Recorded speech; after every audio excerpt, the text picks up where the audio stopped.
Okay, so this will just be Q&A format. Yep. Conversation.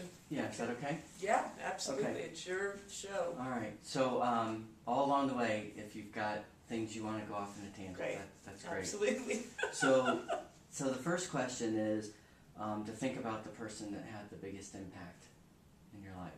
You know, a mentor, a coach. You know, and why and how did they impact your life?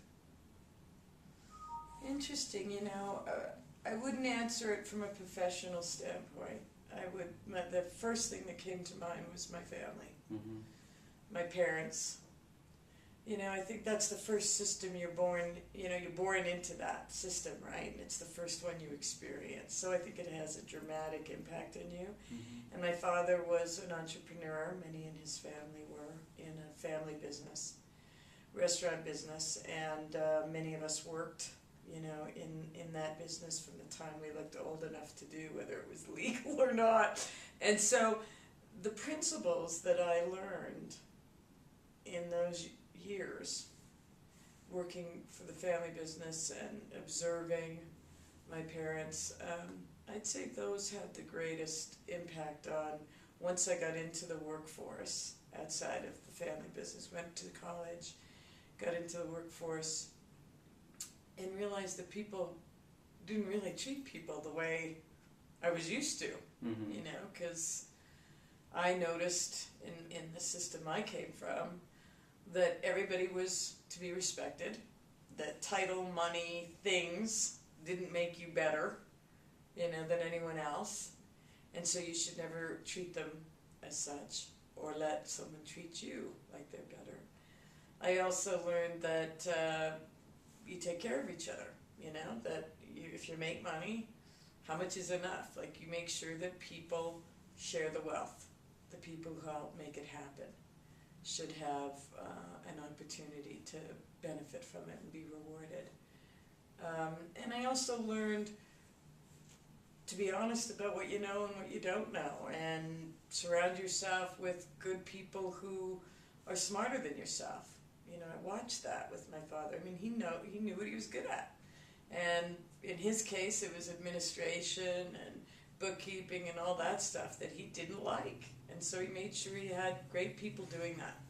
He couldn't, you know, make toast, so he made sure he had the best chefs, you know, to manage the kitchens and the inventory, and paid them a lot to do that, because he respected the fact that they knew what he didn't know and that they would help make the business successful. So those are the principles I learned. Then I got into corporate life, and it was like, there wasn't that collaboration, there wasn't that integration, there was a lot of fear and intimidation, insecurities, sort of individualism, people wanting to get ahead no matter how they did it, a lot of dictatorship and hierarchy that didn't really embrace a lot of this sort of standard approach that if you were different, Mm-hmm. if you were unique, if your style was,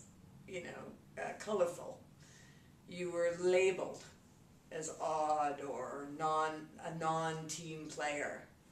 Whereas for me, it's that difference, that diversity of mind that is so exciting and interesting within a system. If everybody looks alike, sounds alike, and acts alike, it's pretty boring. And you can't innovate, right? You can't create in that kind of environment because you're not challenging each other. Were you labeled as one of those people that was odd? I think, I don't know if I was labeled as odd, but I was definitely labeled as out there. You know, that Abdoulah will say what she thinks, and sometimes some people may have thought that was inappropriate. And because, like my father, I would treat the CEO or the COO with as much respect and consideration as I would the janitor. I mean, so I was comfortable then with the hierarchy, with the higher-ups. Yeah. So the principles you mentioned, some people would call those values. You mentioned respect and honesty and, you know, the people you associate with. And then one of the things you mentioned also was innovation. So creativity and innovation is something that comes from those principles. It's something that's really important to you, business and personal. Yeah. I think I don't believe people can be their creative best or innovate without an environment that allows for it. You know, Jan, I learned early on in my career you can't motivate anyone to do anything. You can't empower anyone to do anything. You can only create a motivating and empowering environment. And so if the environment stifles, if the environment is threatening, if the environment is closed, then I think it doesn't bring out our creative best, right? And so with the values of respect, integrity, courage, servanthood, the values that we have here at WOW, accountability, I think if you embrace those values and you operationalize them, so they're woven into the fabric of the culture, of the organization, of the behaviors, and people are held responsible for living them and modeling them, I think you can't help but create an environment that feels motivating, an environment that feels safe, an environment that allows for creativity. And by safe, you know, what's that mean in the business Safe world? in the standpoint of mistakes are valued, and risks are acceptable, and it's a learning environment basically. When you're in a learning environment, you're going to make mistakes. You're going to take back some ideas that you might have had that you've changed your mind on, and that's okay, right? So you're safe to take risks. You're safe to be authentic. You know, that nobody is there saying, don't say that, don't do that, don't think that way, don't look like that. How if somebody's new to the organization, how do you help them understand what mistakes are acceptable and what mistakes aren't? Yeah, I think it has to be part of the culture and the values. So, for instance, we have zero tolerance for consciously breaking our values. You consciously lie. You consciously aren't accountable for something and you try to blame someone else. You choose not to serve others, you know, with your best. You choose not to have integrity or be respectful. You make a conscious choice. We have zero tolerance for that. We'll ask you to leave. But if you try to be accountable for something, maybe even outside of your area, and you fail or you make a mistake, you were trying. Your motivation was pure. We honor that. And as long as you learn from it and you don't constantly repeat the same mistake, then that's acceptable. Because our competitive motto is literally learn faster, execute better. Because if you can learn faster than the other guy, and from those learnings execute even better than the other guy, you got a competitive advantage. Yep, absolutely. So as a leader of this organization, what are some of the most important decisions that you make? Well, I think one of the first ones that's very recent was 4 years ago, making sure that we had a succession plan and that we were working a development process for people in leadership from, you know, the management level up. And I think that's important because I think too many organizations rely on certain people and don't develop enough bench strength. And then, because a culture, a company can't be about a person or a group of people. It needs to be the collective whole is strong and nurtured and developed. So for me, as a leader, one big decision was who's going to succeed me. And how do I make sure that these these values, the philosophy, the things that we hold very dear as an organization continue and are sustainable. And so making that decision around developing others was a really critical decision for me, not just from a succession standpoint, but development in general, right? Because you know better than anyone the impacts of change. And for me, change begins within, you know, fundamentally. We have to, if we're going to change anything out there, we've got to be very aware inside. Yeah. And so we spend a lot of time and money in our organization developing our leaders so that they understand themselves better, and they've got a greater awareness of how they show up every day and how they serve others. And so that was a big decision for me. Another one is to make sure that financially the investments you make and the risks that you take operationally or financially are calculated, that you've given them as much thought, that they're quantified as much as possible, data-driven as much as possible, and that you know the benefits as well as the downside. And I think whatever decision you're making, I think it's so important to have a backup. You know, there's a lot of people who go full speed ahead making a decision about something and don't think of the implications and don't have plan B. So I think those are sort of a lot of the main decisions. I think being decisive in itself is critical, right? I think we've all worked for people who process and process and process and ask for more data and another presentation deck and another presentation and another meeting, and you're like, oh my gosh, we just need to make a decision, right? Yeah. So I think just being able to have the confidence to assess and to make a decision, most of all, with all of your being. Not just your head, but your head, your heart, and your gut. Those are the best decisions, I think.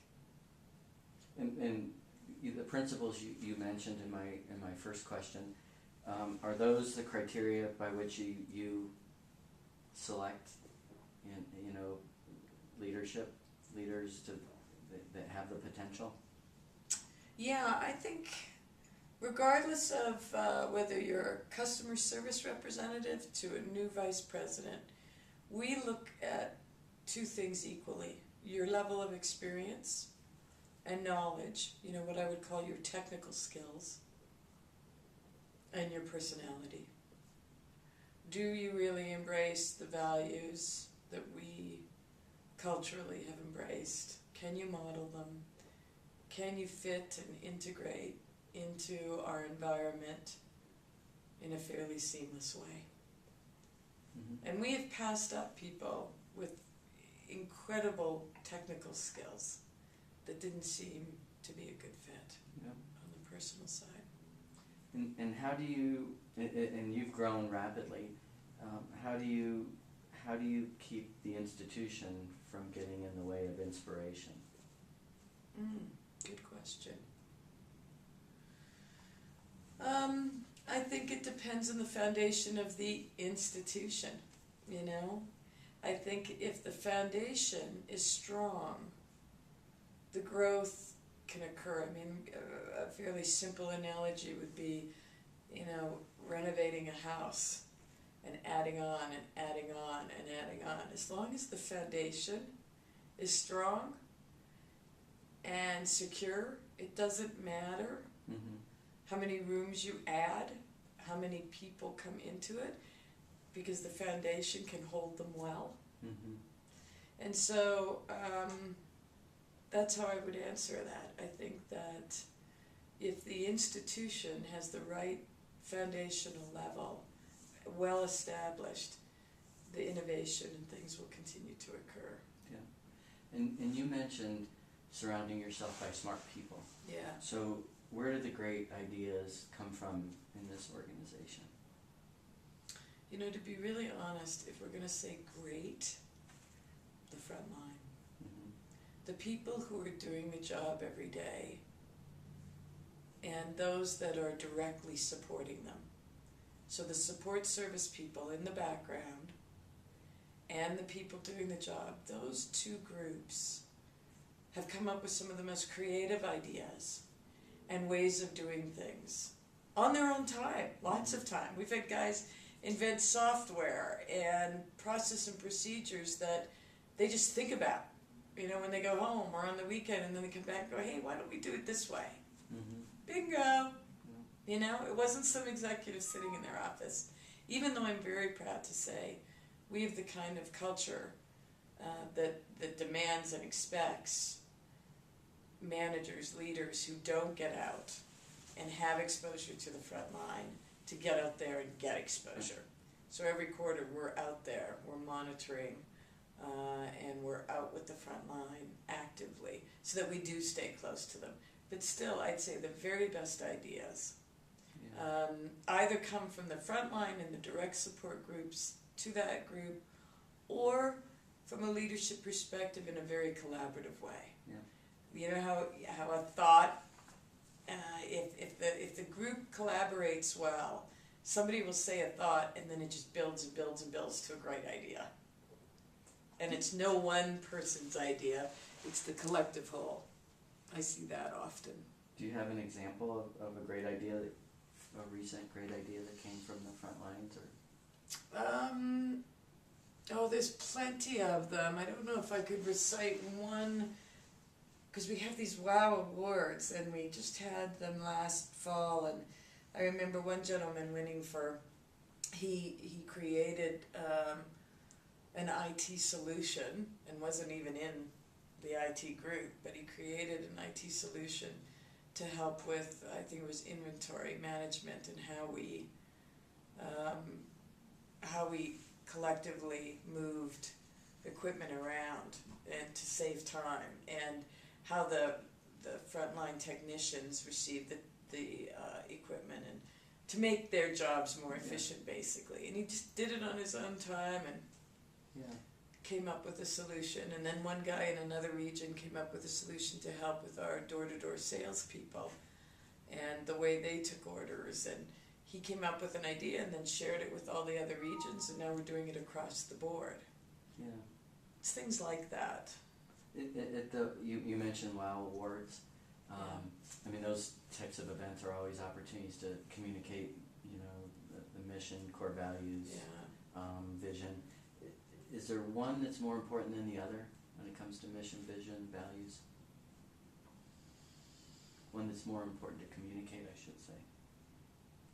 Well, I think our servanthood value is supported in all our other values and philosophy of delivering an employee and customer experience that lives up to our name. Wow. They're all supported by our service structure. And I talk about the foundation, Jan. Many companies have, you know, organizational charts and an organizational design. And we have that too from an HR perspective, but we take it a step further. And we map all the customers that we have, all the different types of customers we have, from residential to commercial, and the different types of residential and the different types of commercial customers. And from their expectations, we then build a service structure internally that says, how do we support one another to meet those expectations? So you start with the end customer, the external customer, and what they want, what they expect, what they demand. And then you look at your internal environment and say, how do we serve one another, and which function serves another function in order to serve the end customer and meet their needs. And it's a fabulous process. And it creates fluidity and integration and throughput. It breaks down that hierarchical, smoke-stacked kind of approach to things, kingdoms kind of approach to things, because everybody's integrated. And matter of fact, our metaphor that we've given to it, which you've seen, is a concert. Mm-hmm. It shows the front line on stage performing, and then all the other functional areas working to put the concert on. And that's a metaphor for the service structure and how we operate. So is there one value more and the others, I'd say it's probably that servanthood value, because it's supported, all the other values come from that. Yeah. And it's also the issue, I think, Jen, in corporate America today, is the view, how people view leadership, how the leaders themselves view leadership. Do you view it as you're there to make the decisions and you have the power and influence so others are there to serve you? Or is it the other way around? You have power and influence, so use it by serving others. And I don't think there are many corporate environments, small, medium-sized business environments, that the leaders really model that. Yeah. Well, one of the questions I found to be fundamental is, for whose good do you serve? Yes. I mean, as a human being, That's great. One of the questions, the next question I had was how did the leaders in your organization communicate that core value of service? And not only how do they communicate it, how do they live it, how do they hire for it? I mean, if that's so fundamental, and what's so hard about that? That's my next question. Okay, I think those are both very good questions. I think the first one is sort of fairly tactical. Is we are pretty disciplined about, in the recruiting phase and interview phase, we talk about our values, how we operationalize them, the zero tolerance. We talk about the service structure. We ask questions around it. We ask the applicant for, the different environments they've been in and where they've thrived and where they haven't and why. Depending upon the position, they might go through some testing, personality testing. And then we take all that data and the interview notes, and we determine whether that person is appropriate or not. Say we then move to hiring. Then we have a very consistent way of onboarding people. We've got 19 different locations in 13 different states that we operate in. So it's important that you have consistency. So everyone gets oriented. During their orientation, they learn about the values. They learn about the philosophy. They learn about the service structure, regardless of what their position is. So everybody goes through that initially. And then once they get into their role and they start observing, they'll see that the leaders that are serving them are modeling those things. So they experience it immediately. They experience the collaborative sort of nature. We also then make sure that we have measurements. We are doing a survey right now on the internal service structure and how the various functional areas are doing in serving each other. So we're actually rating each other on how well we're serving one another. And the results of that survey will come out in the next month or two. So we do that every couple of years. Then when you have your evaluation, not only are you being rated on your technical skills, but there's a whole section on how you model the values and how you're perceived as modeling those values by your peers. And so it plays into everything that we do. You get hired based on them, evaluated, trained, evaluated, promoted, and maybe even possibly terminated if you consciously break them. So it's woven into everything that we do. And the second part of your question... Why is it so hard? Yeah. I think it's kind of, I love comparing it to parenting. And you and I are both parents. I mean, it's, you think about what are the basic principles of good parenting. Love them and equip them for life. Period. Don't micromanage them. Don't own their mistakes. Don't, make their decisions for them. Equip them for life. Those two things sound pretty basic, right? But they're hard to do. And when you do them well, they're hard to be consistent with. And so I've often said, really healthy, critical leadership principles are simple.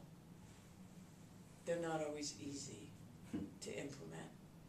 Because to be consistent with them takes a high level of awareness, a strong commitment and desire, and willingness to take the time to do so on a consistent basis. You know, sometimes we just like parenting, sometimes you just want to say, okay, go do it, you know? Yeah. And if somebody's a difficult HR situation, you're just like, just terminate them. The last comment you made about taking the time to do so. Yes. That sounds like time management, prioritization, focus. Might that be part of what makes it so hard? I think those characteristics you just named are part of it. And I think the fact that sometimes there are people who like to avoid confrontation of any kind, like to avoid conflict of any kind. Mm-hmm. So it's easier to just walk in and say, Jan, you're not doing it, sorry, you know, you're going to have to leave. It just makes it easier. But to sit down and go, Jan, Mm-hmm. let's talk about everything that's not working here. Yeah. And why it's not working. And why I don't think it can continue. That's harder, Mm-hmm. right? And that takes thought and time and energy and assertiveness and honesty. And that's hard for some people. I mean, I continue to be surprised, Jan, by people in their 40s coming to me either for mentoring or coaching of some type, and they've never had it. And when you give them direct, assertive feedback, they're like, I've never been told that. Mm-hmm. Am I really perceived that way? I've never been told that. Now, part of that's their issue, right? Yeah. We have to take some personal responsibility as we navigate through our careers to check in with people, to ask, how am I perceived? How am I doing? What do you see my style to be like? And check in, and not enough of us do that. So there's a personal level of responsibility that goes with that, but it's also the corporations. Yeah. Is it an environment that gives that kind of feedback, that has the crucial conversations, and is willing to invest in someone and their development, and put a time frame on it? I'm not talking about invest and develop over and over and over again. If you've taken some pretty effective steps and they're not working, the person might not be right. Mm-hmm. So you got to cut the cord and move on. Yeah. Well, you use that word, personal responsibility, and I've used the word self-reliance. Right. How much of it is the organization's responsibility, and how much of it is the individual's?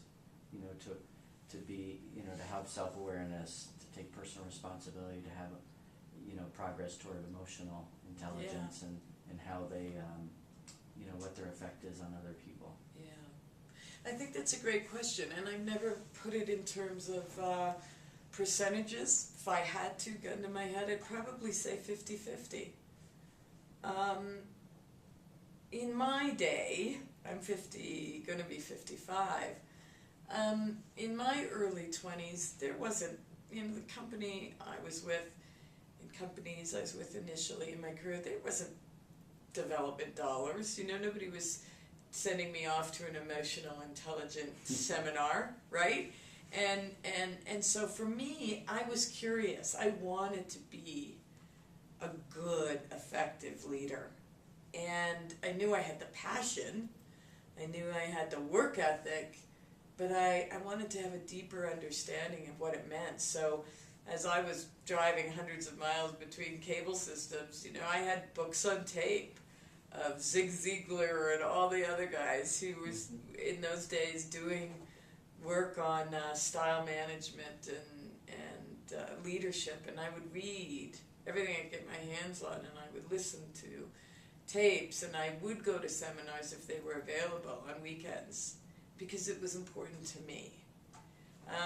So that when I did get into a position of power and influence, and had control over a budget, I was determined to create an environment where people could get some of those learnings and be invested in their development, because I thought it was important.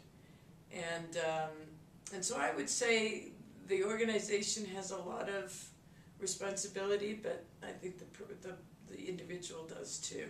Because even when we spend a fair bit of time and money on development, and I've observed people who sit there, who go through it, and choose not to make many changes. Mm-hmm. Choose not to take that new learning, that new level of awareness, and do anything with it. I mean, is it a matter of courage? One of the things you mentioned earlier that keeps Why they people from- don't? Yeah. I think it depends on the person, and I don't know if we could be general about that, but I would think it's a matter of, when you say courage, potentially, I think people are fearful about change. And when I think they're fearful, I think insecurities get in the way. If I go there, I have to kind of look at myself in a way I may not feel comfortable. And I think for some people that's scary. Mm-hmm.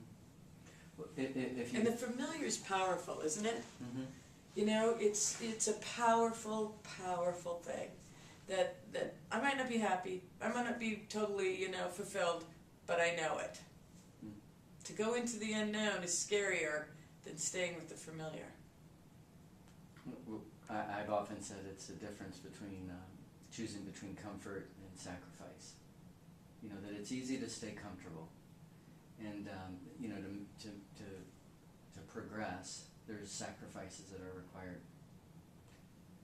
I think that's an interesting way of putting it, Jan. Because I agree with you that I guess it's how you define sacrifice. Because to go outside to the unknown might not mean sacrifice. It may take effort. Mm-hmm. But are you really sacrificing something to do that? Well, I would say that you're going to focus your time in an area you didn't.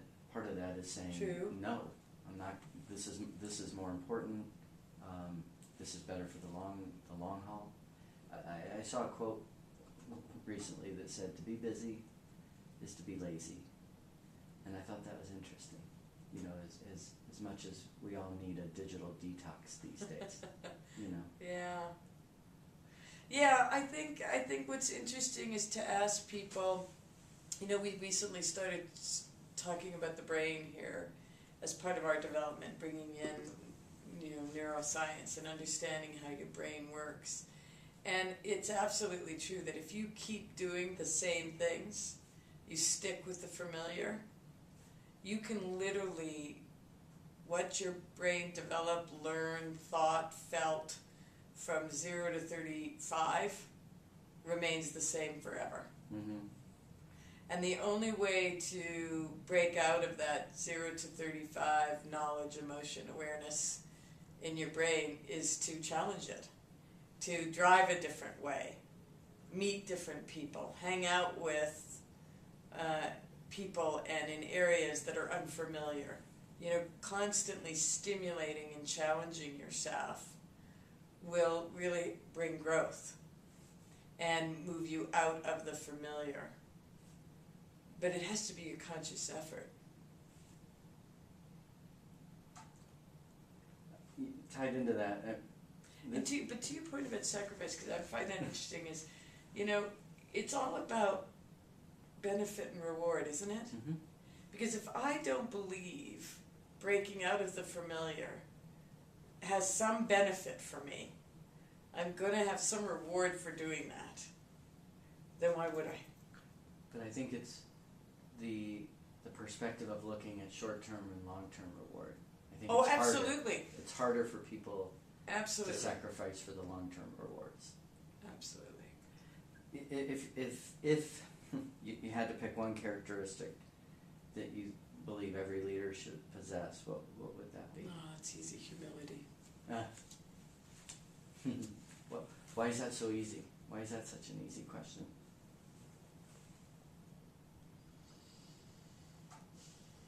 Because humility grounds you. Humility allows us to control and be aware of our ego. We all have ego. And are we managing it in a healthy way? And so, if you're in a position of leadership, my assumption is you have some level of power, some level of influence.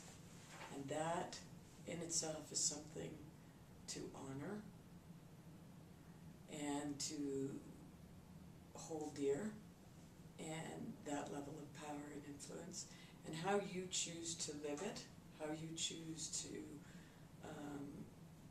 manage it. If you don't have humility, there can be some destructive behaviors that can result. And so if a leader has humility, and my definition of humility is embracing all that you are and embracing all that you are not. You know, all that you have and all that you aren't good at. And if you can do that as a leader, you can easily say, I'm sorry, or I don't know, or I need help. And those are phrases that I think in our world are viewed as weak. And not to get too spiritual, but you know, the whole idea of the weak are strong. That phrase is really the humble are strong. Mm-hmm. Not weak by literal standards weak, but from a humility perspective, that the more humility you have, the greater strength you have. It's fascinating. There's been a lot of research that says in the United States we have confused confidence with competence in selecting leaders. The borderline arrogance, and that if somebody doesn't ever say I don't know, that there's the perception of competence, and that we've selected too many people like that for leadership roles. Do you agree with that? I think there's some truth to that. Yeah. You know, there's oftentimes you'll see a leader who you kind of wonder, everybody in the organization kind of wonders, mm-hmm. How did he, you know? And you dive into it, and you know, he's really close with the board members. They've done other gigs together, mm-hmm. You know, they're buddies, they're comfortable with each other, they trust each other. And so he's in that role. Does that make him necessarily a competent, effective leader? Not necessarily. Mm-hmm. And that's where genuineness comes in. Because if you're humble, you can be vulnerable. You can't be humble without vulnerability. And with vulnerability means authenticity. And I think there are a lot of good people, to your comment on competency versus confidence. There's a lot of people that can masquerade as having it all together and being very, you know, I was in D.C. with a unnamed senator, and when asked, you know, who went from the Congress to the Senate recently, and you know, how do you feel about this new gig you're doing? And, well, I was in the Congress for so long, and I know everybody, and I know everything. So it's going to be a good ride. And at first I thought he was kidding. But he wasn't. He went on to talk about knowing everything and everybody. I was like, oh my gosh. And that level of hubris is kind of scary. And yet it's that confidence that has, you know, held him pretty well in that system. Yeah. There's two questions that are tied into that. The mistake that you witness many leaders making today. What's the most common mistake that you see? Let's see, the most common mistake. Good question, Jan. I would think when we make assumptions, we make decisions that we haven't completely vetted. We haven't listened well enough. We haven't inquired enough.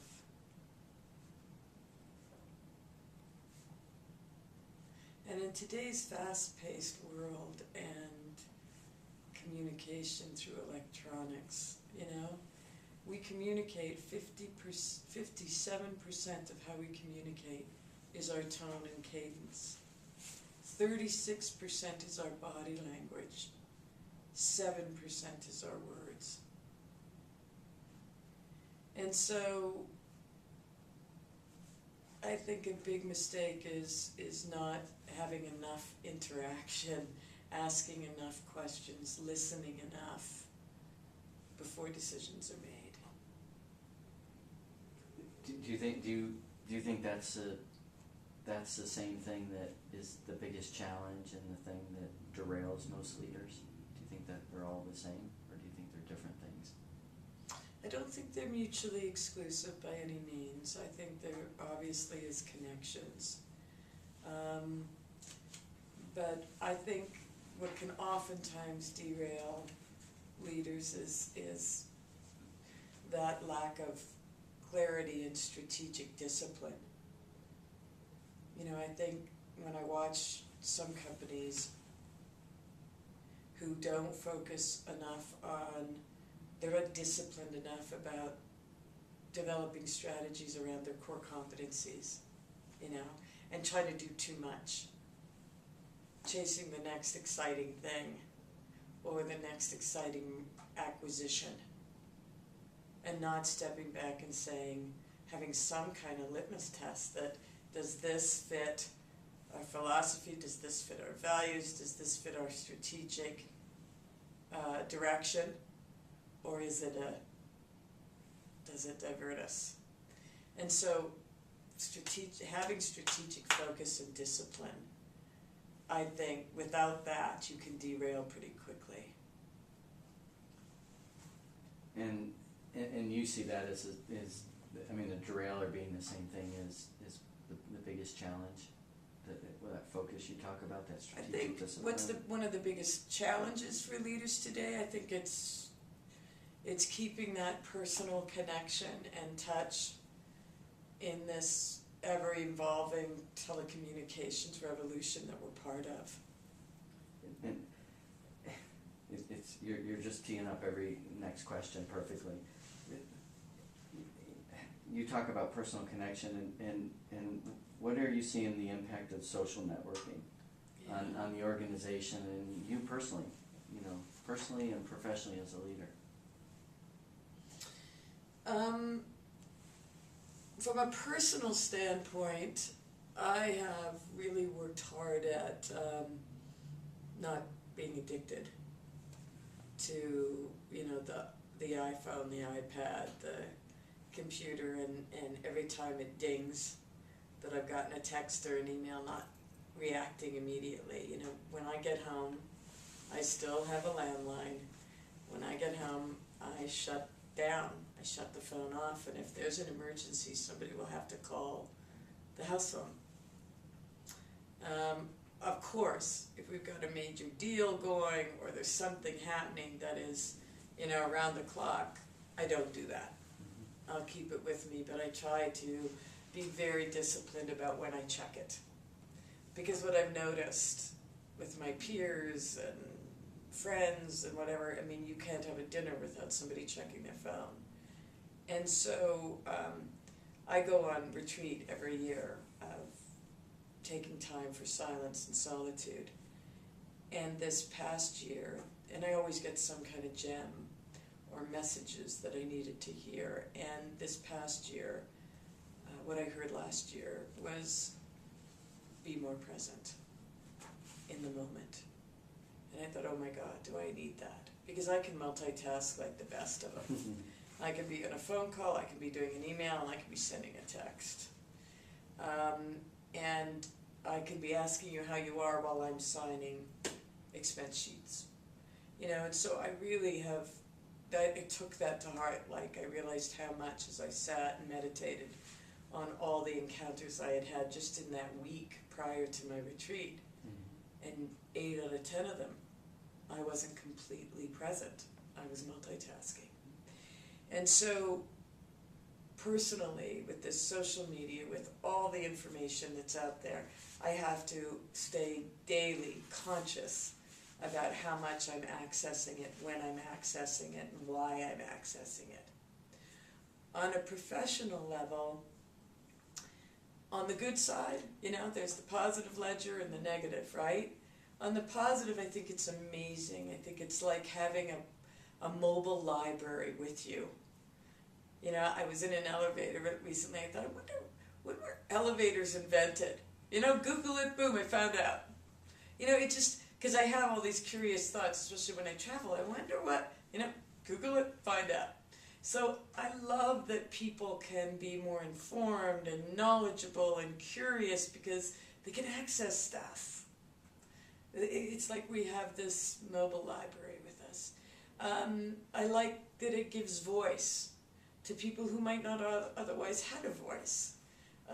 It broadens the perspective that we can have because everybody can sort of chime in and state their passion and what's important to them. So I love that about social media. I think it also makes corporations better because it creates more transparency. So if people have had bad experiences with your organization, they're going to talk about it. And others can hear about that. So you better be on your game. You're always going to have critics.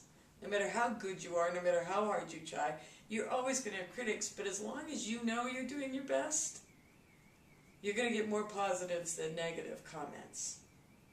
And so I think it really helps corporations, businesses be at their best because, they want a good review on Yelp or whatever it is, right? On the negative side of the ledger, it can be a candy store for the passive aggressive. The fact that you can Twitter and make comments about others under an alias, that you don't have to be accountable and responsible for what you're saying and what your opinions are, I find that abhorrent. And I despise it. I don't Twitter. I don't follow people who Twitter. I just don't. I don't believe in anonymous communications unless you're doing an anonymous survey and it's deemed as such. That I think is fair and equitable and proper. But when you're going to be putting comments out there, especially if they're personal or they're negative, you should have to stand behind them. I think also it can cause a little too much immediacy. People who feel like they've got to react because, oh my gosh, it was on Facebook or it was on whatever, and we've got to address that. Do we? Let's be thoughtful about it. Consider the source. Is it something we need to respond to? And if we do, how does that fit into our strategic decisions and directions and our values? Is it worth addressing? Yeah. You mentioned mobile library. What are the resources you'd recommend to somebody that's looking to gain insight into becoming a better leader? I think first off, like I said, do your internal work. Do your internal work about who you are, the way you are, what motivates you, what inspires you, what are your values, what do you stand for, what's your purpose.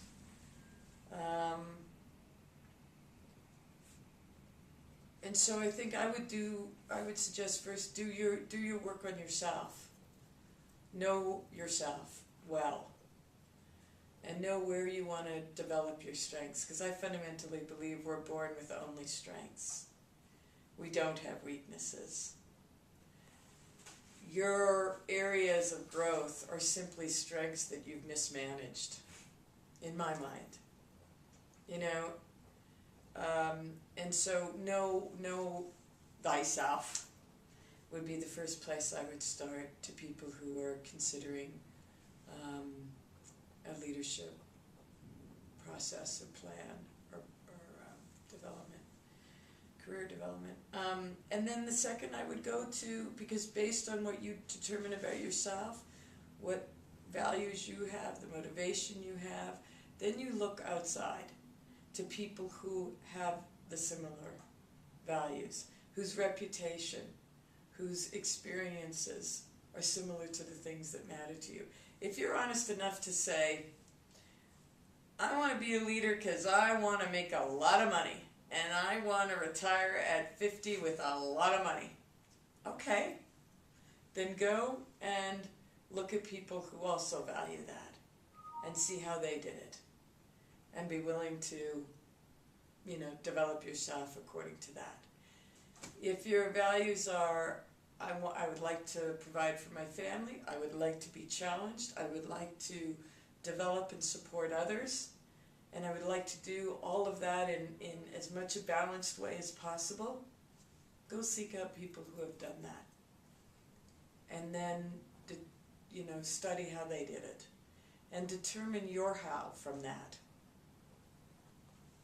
I really don't think that anybody's got the playbook down 100% right. Mm-hmm. And your how is going to be different than anyone else. And I think that's the bottom line. Back to your earlier questions about what leaders do well and what trips them up. I think a leader who understands that how matters. The how matters. Leaders who are simply focused on the what needs to be accomplished, and they don't pay attention to how it's getting done in their organization, I think get tripped up. I think you just answered my next question, which was to ask what advice you'd give someone that's going into a leadership position. Yeah. Last question, Colleen. What are you doing as you transition from CEO to chairwoman to ensure you continue to grow and develop as a leader? Great question. I have made the transition as of a week ago. And so for me now, it's being reflective.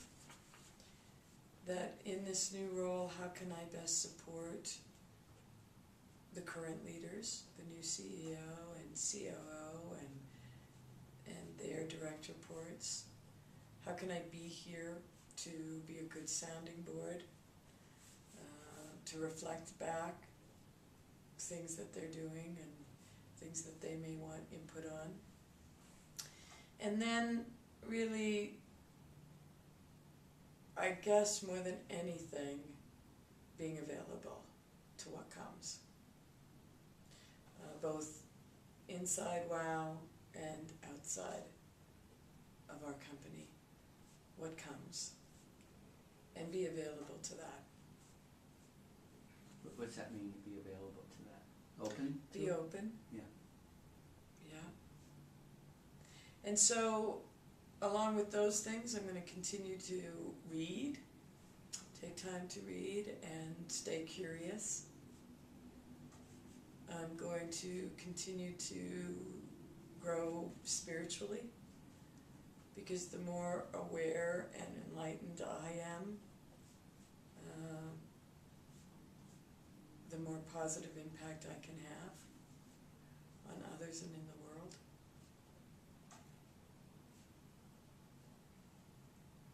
Great. Thank you. Great questions. Thank you. Great questions.